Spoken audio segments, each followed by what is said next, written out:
이게 라떼라니 너무 신기하다. 맛있지 않아? 커피의 그 쌉싸름한 맛이 없어요. 사라졌어. 응. 안녕하세요 여러분, 석사제입니다. 오늘은 여러분들이 좋아하시는 카페 라떼 만들어 보도록 하겠습니다. 그냥 보통 라떼가 아니라 바로 투명한 카페 라떼예요. 이게 바로 카페 라떼입니다. 아, 우유가 들어간 거 맞나요? 안 보이세요? 농락하지 마세요. 내 눈에는 보이는데 우유에다가 커피를 넣으면 카페 라떼잖아요. 네. 그렇게 만든 거예요 이게. 근데 그 카페 라떼를 정제해서 투명하게 만든 거예요. 왜요? 왜 그렇게 하는 거죠? 밀크 워싱이라는 기술이거든요. 전통의 오래된 기술이에요. 17세기부터 했던 기술인데 옛날 술이 너무 거칠고 독하다 보니까 거기다 이제 우유를 넣어가지고 정제를 해서 마신 거예요. 우유는 정제가 되면서 이제 그 우유의 부드러운 맛은 나오고 향은 좀 또렷해지고 그 술의 거친 그 맛이 조금 더 부드러워지고 그런 기술이거든요. 그런데 이게 술뿐만이 아니라 커피랑 같이 해서 이렇게 만들 수도 있어요. 이건 실제로 2024년 WBC 챔피언 미카엘 자신이라고 그분이 그 대회에서 이 기법을 사용을 해서 시그니처 음료를 만들었거든요. 저도 해봤죠. 그때 되는 거예요. 저 한번 마셔볼게요. 이게 뭔가 좀 호불호가 갈릴 수도 있을 것 같긴 하거든요. 자신감이 왜 없어지세요?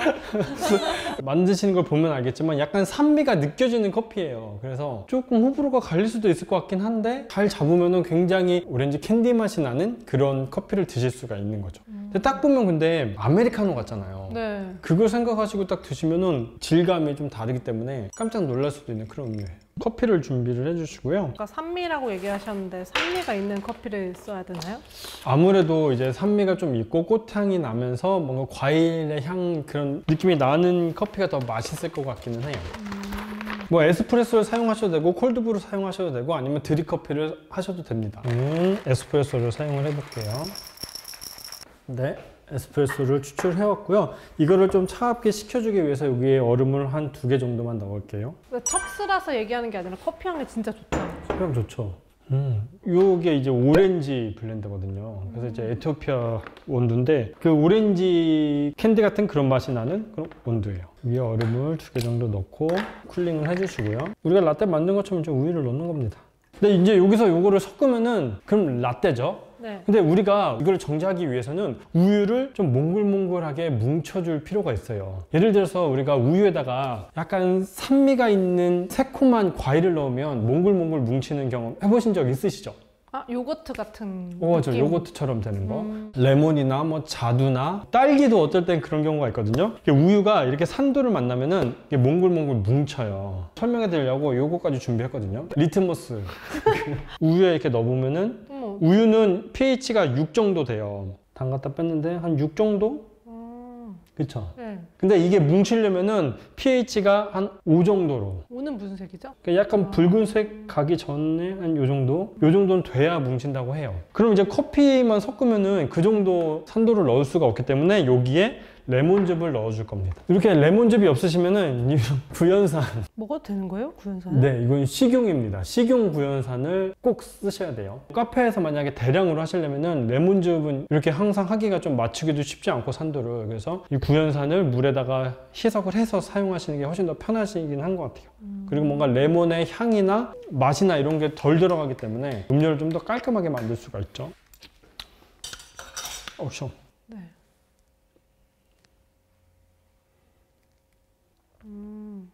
조금 진해졌죠. 이게 산도가 어느 정도 되는지 궁금해서 사본 거고 여러분들은 그냥 안 드시면서 레시피를 딱 잡으셔가지고 레시피대로 하시는 게 제일 좋은 것 같아요. 살살살살. 벌써 좀 뭉치는 느낌이 있어요. 바로 뭉치죠? 네. 이게 카메라에 잘 보일지 모르겠어요. 이렇게 넣으면 바로 뭉치기도 하지만 시간이 지나면 이제 더 선명하게 더 뭉쳐지면서 더 오래 지나면 이게 약간 층분리까지 나거든요. 그렇게 오래까지 기다리실 필요는 없지만 시간을 좀 지켜보시면은 이제 뭉치는 게 보이실 겁니다. 근데 여기서 잘 안 뭉친다고 레몬즙을 더 많이 넣어버리면 결과물이 너무 셔서 그 맛의 밸런스가 깨질 수 있거든요. 적당히 넣으시고 좀 기다려 주시는 게 좋습니다. 그럼 얘를 어떻게 하느냐? 걸러주시면 되죠. 바로 걸러요? 아니면은 좀 이따 걸러요? 뭉치는 게 보이시면 바로 걸려도 돼요. 드리퍼가 있으신 분들은 커피 필터를 활용하셔도 되고 없다 그러면 깔때기에다가 여과지 꽂아서 사용을 하셔도 돼요.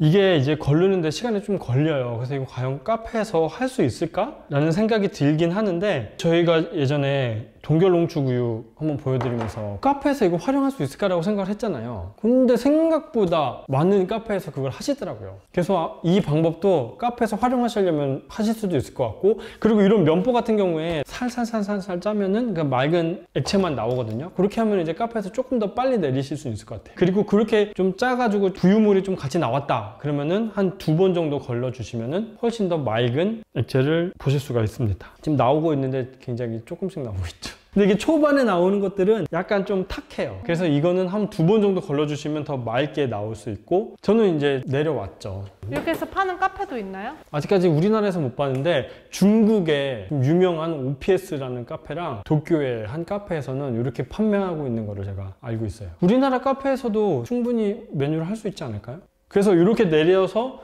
나오면은 이렇게 되는 겁니다.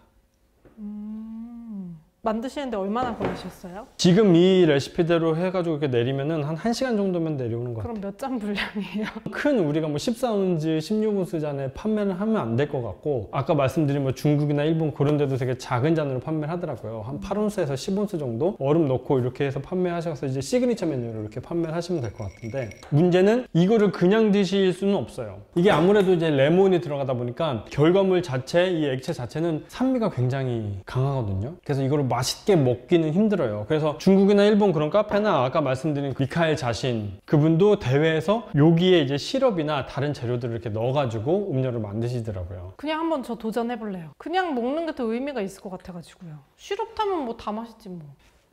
아. 알겠죠? 네. 알겠죠? 많이 시네요. 맞아요. 새콤한 맛이 나요. 이거를 넣고 바닐라 시럽이나 그냥 설탕 시럽이나 아니면 그냥 다양한 과일 시럽들 있잖아요. 커피와 잘 어울리는 그런 것들을 넣어서 드시면 된다. 그래서 여기 얼음을 몇 개 이렇게 넣으면 완성이죠. 이게 라떼라니 너무 신기하다. 맛있지 않아? 한번 제가 다시 먹어볼게요. 난 왜 맛있지? 내가 이게 익숙해졌나 봐요. 취향이 안 맞으시나 봐요. 아까 그냥 먹은 거랑 완전히 좀 다르죠? 완전히 다르죠. 근데 맛있다는 의미를 알 것 같아. 맨 처음에 먹었을 때는 너무 새로워가지고 뭐야 이게 이랬는데 무슨 의미인지 알 것 같아요. 근데 그 중국이나 일본에 가서 그 음료를 진짜 드셔보신 분들의 후기를 들으면은 너무 맛있다고 하더라고요. 너무 새로운 경험이고 너무 맛있다고. 그래서 저도 이거를 그냥 여기서 끝내는 게 아니라 밀크워싱 기법을 활용해서 좀 레시피를 좀 더 개발해봐야 되겠다, 그런 생각이 들었어요. 여기 꼭 커피가 안 들어가도 되거든요. 다양한 재료로 레시피를 한 번 더 연구해보고 싶어서 앞으로도 좀 시도를 해보려고 하거든요. 이거를 그냥 라떼로 마셨다고 생각을 하면 그 커피가 우유에 묻혀가지고 커피 맛을 잘 느끼기가 힘들거든요. 근데 이렇게 해서 먹으니까 이 커피의 향기가 조금 살아나면서, 그렇다고 그냥 아메리카노와는 느낌이 다르고 약간 우유의 그 부드러운 질감은 갖고 오면서 커피의 향과 노트들이 조금 선명하게 살아나는 것 같은 그런 느낌이 있어요. 제 이해가 가는지 모르겠네. 이해가 가는데 이게 커피의 맛인 거야? 그러면? 그렇죠. 커피의 맛이 나는 거죠. 근데 뭔가 커피도 커피의 그 쌉싸름한 맛이 없어요. 사라졌어. 그러니까 이게 왜냐면 이게 몽글몽글 뭉치잖아요. 네.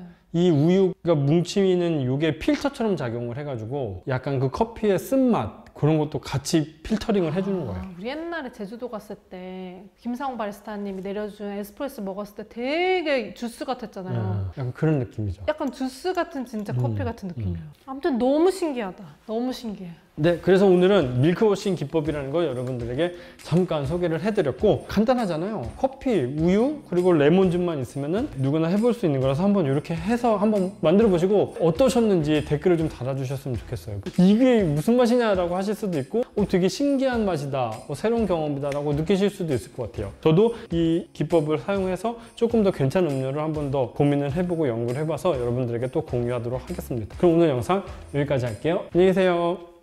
주스네, 주스.